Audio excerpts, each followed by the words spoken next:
Coming up on this season preview special of Tom SOX Today, we will preview the 2021 season and what you can expect from someone who knows a thing or two. We'll take a look at some of the top players heading to Charlottesville, and we'll take a look back at another championship summer in Charlottesville. It's all coming up right now.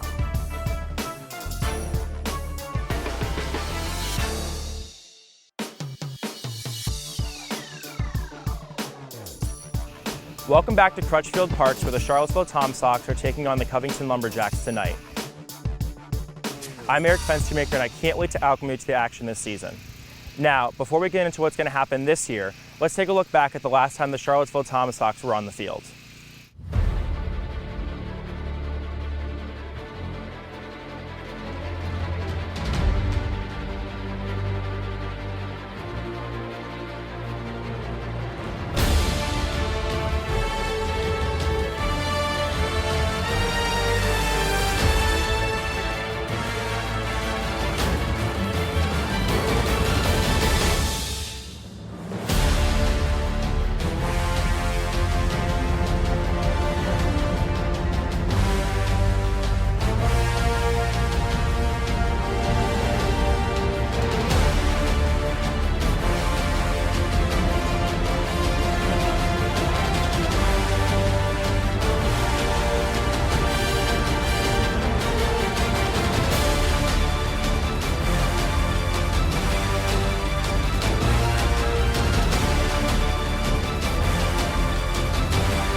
It was a season full of ups and downs, but in the end, the SOX prevailed for their second championship in the last 3 seasons.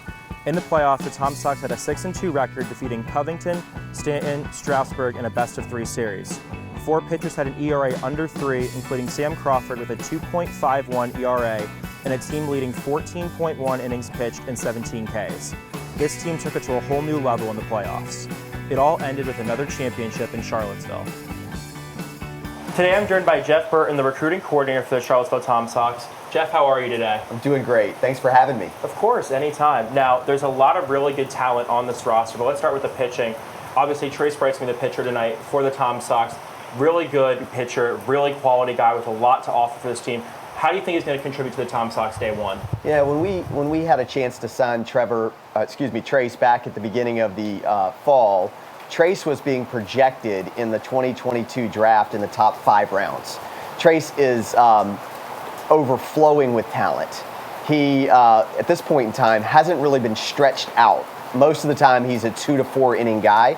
So we're going to put him in that starter role to try to help develop him for Auburn's weekend rotation next spring. And he's just electric. He's got a great personality. He's got great presence on the mound. He comes from a program where he's pitched in the biggest ballparks in the nation, and I've got no concerns about this moment being too big for him. Now, there's a lot of other really talented guys on this roster pitching-wise, including the guys from Florida Southwestern, 2 guys that can absolutely throw the heck out of the ball. They can put it up in the 90s. How do you see them contributing to this rotation and ultimately being key factors on this team? Yeah, we're going to have to rely on veteran pitchers here early in the season because a lot of our hitters are younger. And starting off with Trace, then coming back with Alex Ayala and Carlos Rodriguez. These are 2 guys who just finished their freshman year at one of the top 10 junior college programs in the country. They were the number 1 and 2 starters. These 2 kids have the potential next month to be drafted in the top 5 rounds of the MLB draft, and they're really here for their final auditions before that draft. So we're going to see some scouts in the stands on those particular nights. They frankly have been throwing in front of scouts all spring long. These are kids who have thrown 95, 96, 97 throughout the spring.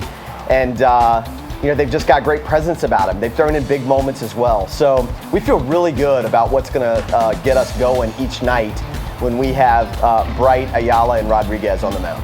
Now, what we talked about a little bit before the podcast was there's a couple of themes to this team, one being the youth of this roster, but also there are some guys that are more locally as well. We have a trio of pitchers from around the area. How cool is it to see guys that have connections to the area and fans can really kind of come and see guys that are more household names than that?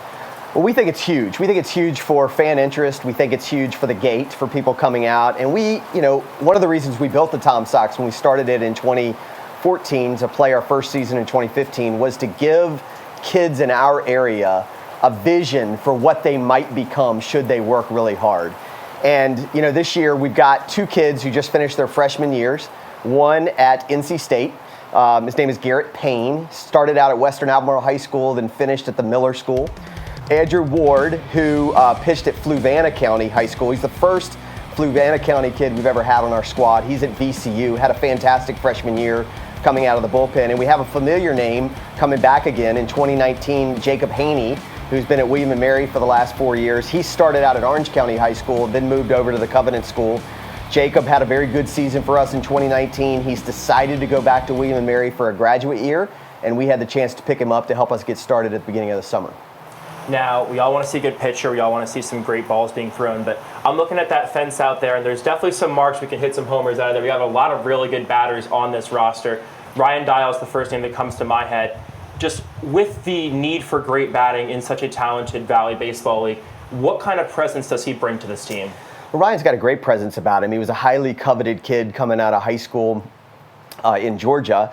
Auburn thought the world of him. He was actually supposed to come here in 2020, had Tommy John surgery after the fall of his freshman year.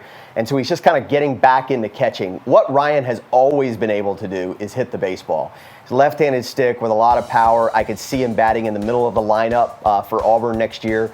Caught a lot of games for them down the stretch. So he's coming with a lot of experience. And again, we have a lot of young batters on this team. So to find a guy who's had 100 at-bats in the SEC is a real opportunity for us to have a little presence in the middle of our lineup.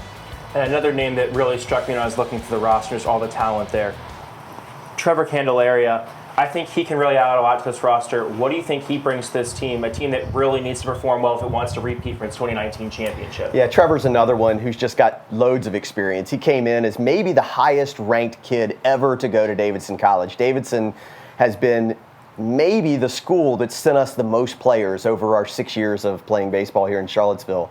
Trevor has been in the middle of their lineup for 3 years now. We've talked about bringing Trevor to Charlottesville every single year. He's just had some injuries. This year, for the most part, he stayed injury-free. And so he just put up some amazing numbers in the A-10, actually was first team All-Atlantic 10 this year. And just a very athletic kid who can run into a baseball and hit it out of this place, as he will, I think, around a lot of teams a lot of ballparks here in the Valley League. Now, the team has enjoyed some success. They won in 2017. They won in 2019. Obviously couldn't last year because of COVID. There's a lot of moving pieces with people from different schools. If you look top to bottom, there's a lot of different southern schools that kids are coming from. They have to make friends, make just camaraderie in the end. How ultimately do you think this team is going to fare? What are your expectations for the roster? Well, my expectations are that we win, and we win the right way. That's the expectation every single year. When we started this team in 2014, we said we were going to be the best team, the best organization running summer baseball in the entire country. There's 350 teams in the country. So it's a lofty goal. That is what we aim for every single year, though. And winning college programs want to send their players to winning summer programs. It helps train those kids to come back with the expectation that at the end of the ball game, they're going to make the plays to emerge victorious. So we have had great success when we started winning and we could go to programs and show how we were not only going to take care of their players, but ultimately train their players to be more like they want them to be when they come back to their campuses. You never know how these teams are going to mesh. You've got a lot of kids here who have not played a lot. They don't know each other. Some of them do because in the travel ball circuit, a lot of these kids have either played on the same team or played against each other a lot, but they've very seldom been in the same dugout. So we'll see. That's a team thing. The general manager can't do a lot about creating cohesion in the dugout. That's a kind of a coach team thing, and we'll see how badly they want to build the culture that is a championship culture. Right, and like you mentioned, a lot of people coming from different schools. I mean, LSU, Clemson, there's a whole bunch of different guys on this roster. What ultimately goes into recruiting? Because you have a lot of decisions you can make with picking people from different schools and a lot of communication, relationship building, like we talked about before the podcast. Ultimately, what is your vision or your plan when you kind of go about selecting a team for the summer? Yeah, I don't want to give away all my trade secrets, but every year we're going to have kids from 6 SEC schools and 6 ACC schools. Sometimes they change a little bit year to year, but we're going to get those kids because their coaches trust us. This is a relationship business. When a kid goes off to play college baseball, his parents are trusting the coach to take care of that kid. When the kid is sent by his college coach to Charlottesville to play in the summer, it's because that college coach trusts us with his valued asset. These players are the assets that they've worked so hard to recruit to their campuses.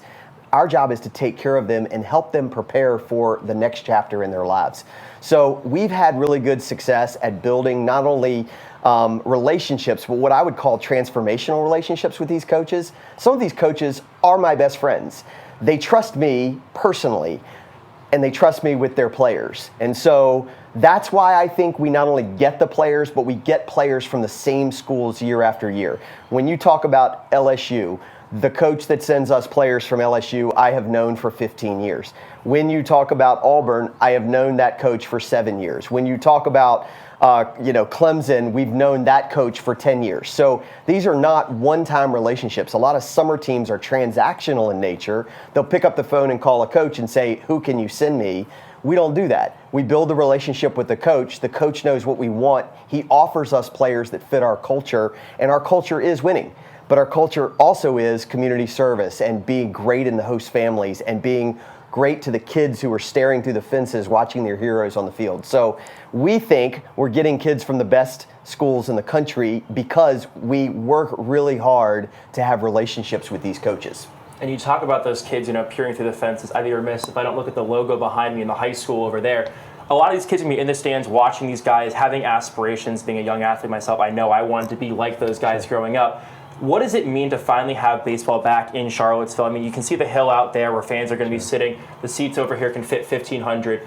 In a year where we really didn't have sports for a while with COVID, what does it mean to finally get people back at the ballpark to watch the Tom Sox? Oh, it's huge. It wouldn't have been the same had we been able to play baseball but not do it with our fans. And playing in Charlottesville High School is really important to us. We made this decision to come to Charlottesville because Charlottesville High School and the Charlottesville City Schools was willing to work with us, but we also wanted to help raise the profile of baseball in the urban footprint of Charlottesville and raise minority participation in the game. We actually, before we started losing some players here at the end of the spring, which every team does, we had 12 minority players coming to play on this squad. That is really important to Charlottesville High School because the kids that come out of Charlottesville High School oftentimes are coming from minority families. We live here, we play in minority neighborhoods. And so if we can do things like put kids in front of these, put players in front of these kids that give them a dream, give them a vision for what they might one day be, I think those kids work that much harder to achieve their own dreams. Maybe it even helps to crystallize the dreams that early in their lives they're immature dreams at that point in time. So I'm really excited that fans will be here sharing this with us. I'm just excited to be playing. It was hard last year. We had a fantastic roster put together in 2020 that we weren't able to share with our fans. So let's hope that this pandemic doesn't rear its ugly head again and we can get this season in. Well, looking through the stats and all the notes I have here, you have put together an absolutely phenomenal roster, if I say so myself. I appreciate you taking the time to come out and talk with me today, and thank you. Hopefully we'll get back to some great winning and repeat the 2019 season, right? Thanks. I'm really excited to be here. Thanks for having me, and go Sox. Of course. And you'll be able to watch the Charlottesville Tom Sox take on the Covington Lumberjacks tonight at 7 p.m. First pitch in the beautiful Crutchfield Park Stadium. All admission is free thanks to Carter Bank and Trust. For Eric Fenstermaker, Jeff Burton, and the entire Tom Sox crew, thanks for watching and have a great day.